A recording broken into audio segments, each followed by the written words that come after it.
عن أبي هريرة رضي الله تعالى عنه قال قال رسول الله صلى الله عليه وسلم إذا خفيت الخطيئة لم تضر إلا صاحبها وإذا ظهرت فلم تغير ضرت العامة.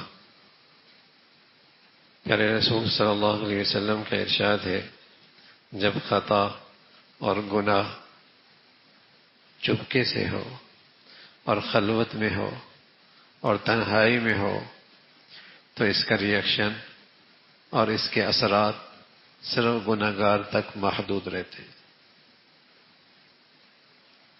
لیکن جب کوئی گناہ ایسا ہو ظہرت کھلے عام ہو اور پھر لوگ اسے نہ روکیں تو پھر اس کا نقصان بھی عمومی ہوتا ہے.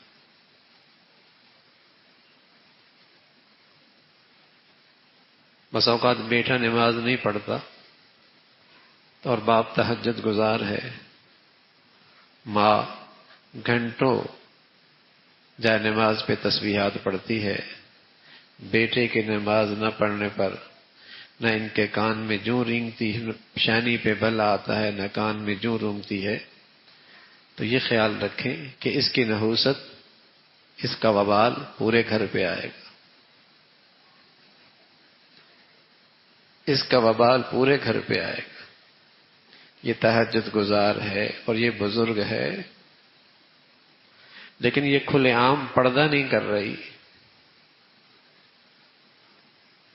اللہ کا حکم توڑ رہی ہے. بس اوقات ایک گھر سے اماں اور بیٹی نکلتے ہیں تو لگتا نہیں دونوں ایک گھر سے نکلے. دونوں کی زندگیوں میں اتنا فرق ہے. جب باپ اور بیٹا دونوں ایک گھر سے نکلتے ہیں لگتا ہی نہیں ہے یہ ایک گھر کی زندگی ہے. دونوں کی زندگی میں اتنا فاصلہ ہے. اور یہ فاصلہ کیوں بڑھا؟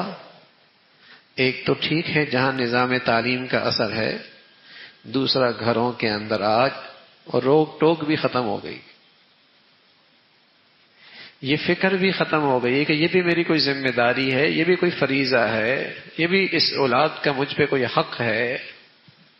یہ احساس بھی ختم ہو گیا. قوا انفسکم واہلیکم نارا، اپنی اولاد کو گناہوں کی آگ سے بچانا ماں باپ کا فریضہ ہے، ماں باپ کی ذمہ داری ہے. صرف اس حد تک کہہ دینا بھائی اس کی اپنی زندگی ہے، کیا کر سکتے، نجات نہیں ہوگی. کیا کریں، بڑے ہو گئے اب کیا کہہ سکتے ہیں. یہ کافی نہیں ہوگا.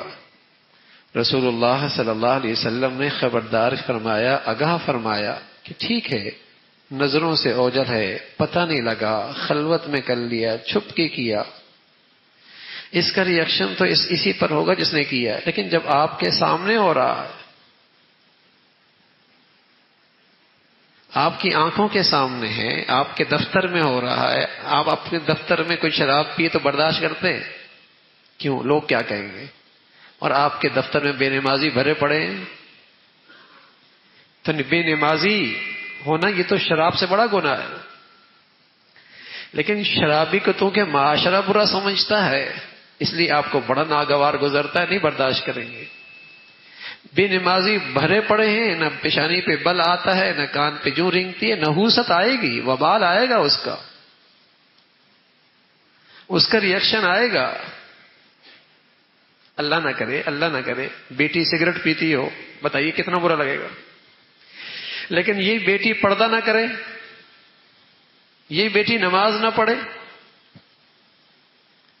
کیا نماز کا چھوڑنا سگریٹ سے چھوٹا گناہ ہے؟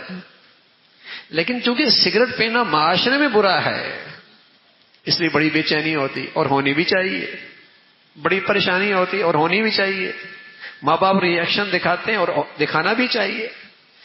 لیکن نماز کا چھوڑنا تو اس سے بڑا گناہ ہے، بے پردگی تو اس سے بڑا گناہ ہے، مخلوط محفلوں میں جانا تو اس سے بڑا گناہ ہے، مردوں سے دوستیاں یاریاں یہ تو اس سے بڑا گناہ ہے. لیکن چونکہ معاشرے نے ان گناہوں کو ہضم کر لیا نا، یہ قابل قبول ہو گئے سوسائٹی میں. معاشرے میں یہ قابل قبول ہو گئے، اس لیے پریشانی نہیں ہوتی. لیکن اللہ کے نبی صلی اللہ علیہ وسلم نے فرمایا جب وبال آئے گا نا، پھر یہ نہ کہنا کہ یہ پتہ نہیں کہاں سے آ گیا، ہم تو بڑے نیک تھے، ہم تو بڑے شریف ہیں، ہم تو بڑے اچھے ہیں. پھر یہ نہ کہنا کہ وبال کیوں آیا ہے.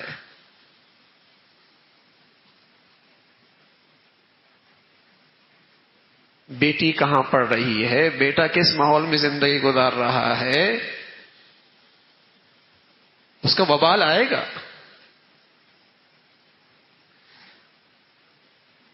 سب نمازی ہیں لیکن تعلیم کہاں ہو رہی ہے، اٹھنا بیٹھنا کیسا ہے، کیا وہ کھلے گناہ نہیں ہے، کیا اللہ کی نافرمانی نہیں ہے، تو وبال نہیں آئے گا. آئے گا، دیر سویر ہوگی، وبال ضرور آئے گا. اس لیے کہ اللہ کے نبی نے فرمایا وبال آئے گا،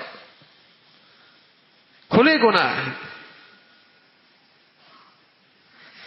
پھر اللہ کے نبی فرمانے لگے کہ جب آدمی جہاں وہ گناہ سے روک سکتا ہے نہیں روکتا، اچھائی کی طرف بلا سکتا ہے نہیں بلاتا، اور یہ اللہ کا لحاظ نہیں کرتا نا، اللہ کا لحاظ نہیں کرتا، تو اللہ بھی پھر اس کا لحاظ لوگوں کے دلوں سے نکال دیتے. یہ تو شکایت ہوتی ہے بیوی سنتی نہیں ہے، لیکن یہ کبھی نہیں سوچتا کہ میں نے اللہ کی آج تک کتنی سنی ہے. یہ تو ہے، یہ مانتی نہیں ہے، لیکن یہ کبھی سوچ میں نہیں آیا کہ میں نے کتنی مانی اللہ کی. اس کا ریئیکشن یہاں آئے گا. یہ تو ہے اولاد بڑی نافرمان ہو گئی، لیکن کبھی میں نے یہ سوچا میں نے اللہ کی کتنی نافرمانی کی، اس کی پرورش میں، اس کی تربیت میں، اس کی تعلیم کے، اس کی تربیت کے فیصلوں میں نے اللہ کی کتنی نافرمانی کی ہے. تو اس کا ریئیکشن تو یہ آنا ہے نا. تو فرمایا جہاں ایسا ہوتا ہے کہ گناہ کر روک سکتا ہے نہیں روکتا، نیکی کی طرف بلا سکتا ہے نہیں بلاتا، اس دنیا میں سزا یہ نکلتی ہے کہ پھر اس کے ماتحت اس کی ماننا چھوڑ دیتے. اس لیے کہ یہ اپنے مولا کی جب نہیں مانتا تو اس کے ماتحت اس کے ماننا چھوڑ دیتے ہیں. جیسا گناہ ویسی سزا. جس نوع کا گناہ ہوتا ہے بس اوقات سزا بھی اسی نوع کی آتی ہے، سزا آتی ہے. اب کوئی اسے سزا سمجھے نہ سمجھے کہ یہ تو وبال اس گناہ کا ہے، یہ تو ریئیکشن اس گناہ کا ہے. اور صدیوں سال پہلے اللہ کے نبی صلی اللہ علیہ وسلم نے بتا دیا.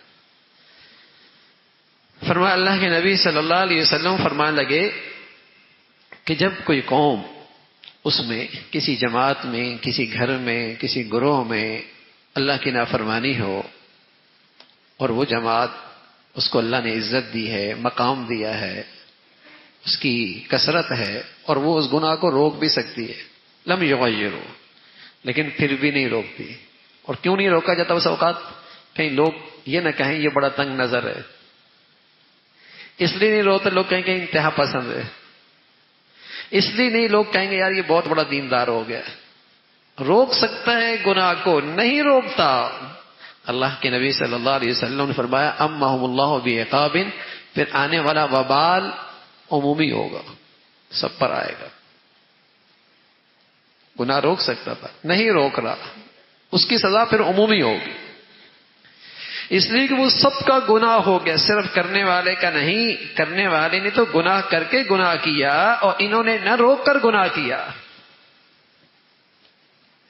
کرنے والے نے تو کر کے گناہ کیا، اور اس نے نہ روک کے گناہ کیا. ایک تو وہ ہے نا سڑک پہ گناہ ہو رہا ہے تو میرے اوپر اس گناہ پہ روکنا فرض نہیں ہے، لیکن جہاں میرے ماتحت ہیں، جہاں میری سنی جاتی ہے، جہاں جن کی ذمہ داریاں میرے سپرد ہیں، جو میرے دائرہ اختیار میں ہیں، وہاں تو یہ فریضہ ہے، وہاں تو یہ فریضہ ہے. وبال آئے گا. تو یہ غلط فہمی ہے کہ چونکہ میں اپنی ذات میں نیک ہوں اور اپنی ذات میں اعمال کا اہتمام کرتا ہوں نا، میری دینداری کا یہ بھی تقاضا ہے کہ میرے ماتحت، میرے دائیں بائیں جہاں گناہ ہو رہے ہیں ان کو میں اپنی حیثیت کے لحاظ سے روکوں، یہ بھی میری ذمہ داری ہے۔ لیکن جب گناہ نہیں روکے جاتے، گناہ پھیلنے لگتے ہیں، پھر ایک وقت آتا ہے گناہوں کا احساس بھی ختم ہو جاتا، پھر وہ گناہ ہی نہیں لگتے، اس لیے کہ روک ٹوک ہی ختم ہو گئی۔ بابا بھی دیکھ رہا، دادا بھی دیکھ رہا، نانا بھی دیکھ رہا، ابا بھی دیکھ رہا، بڑے بھی دیکھ رہے، کوئی نہیں روکتا۔ ایک وقت آتا ہے کچھ عرصے کے بعد آنے والی نئی نسل کے دل سے اس گناہ کی برائی ہی نکل جاتی ہے۔ ورنہ دیکھو نا بھائی، ایک زمانہ تھا منافق کو بھی نماز چھوڑنے کی ہمت نہیں ہوتی تھی جو 100% اپنے اندر کفر رکھتا تھا، اس لیے کہ وہاں گناہ کرنا آسان نہیں تھا۔ منافق کی بھی ہمت نہیں تھی جو اپنا کفر چھپا رہا تھا، وہ بھی گرتے پڑتے آ کے نماز سستی کاہلی میں پڑھ لیا کرتا تھا۔ اگر میں نے نماز نہ پڑھی تو لوگ انگلی اٹھائیں گے یہ کافر ہے۔ ایسا ماحول بھی مسلمانوں میں گزرا ہے۔ لیکن اب بتائیے، جب برائی کی روک ٹوک ہی ختم ہو گئی، اب ڈنکی کی چوٹ اللہ کی نافرمانی ہے، بلکہ گناہوں پہ فخر ہونے لگا، بلکہ گناہ اسٹیٹس بن گئے۔ گناہ پہ شرمندگی نہیں، گناہوں میں عزت سمجھی جا رہی۔ یہ کیوں ہوا؟ منکرات کا پھر روک ٹوک ختم ہو گئی۔ ہر آدمی نے اپنی دائرہ کار میں ذمہ داری چھوڑ دی کہ یہ بھی میری دینداری کا تقاضا ہے۔ رسول اللہ صلی اللہ علیہ وسلم فرمانے لگے، من رأى منكم منكرا فليغير بيده فإن لم يستطع فبلسانه فإن لم يستطع فبقلبه وذلك أضعف الإيمان۔ گناہ دیکھو، ہاتھ سے روکو، جہاں تمہارے ہاتھ اختیار، قوت، طاقت چلتی ہے ہاتھ سے روک لو، اور اگر ہاتھ سے نہیں روک سکتے زبان سے، اور اتنی بھی مہولت نہیں ہے، ایسا موقع بھی نہیں ہے۔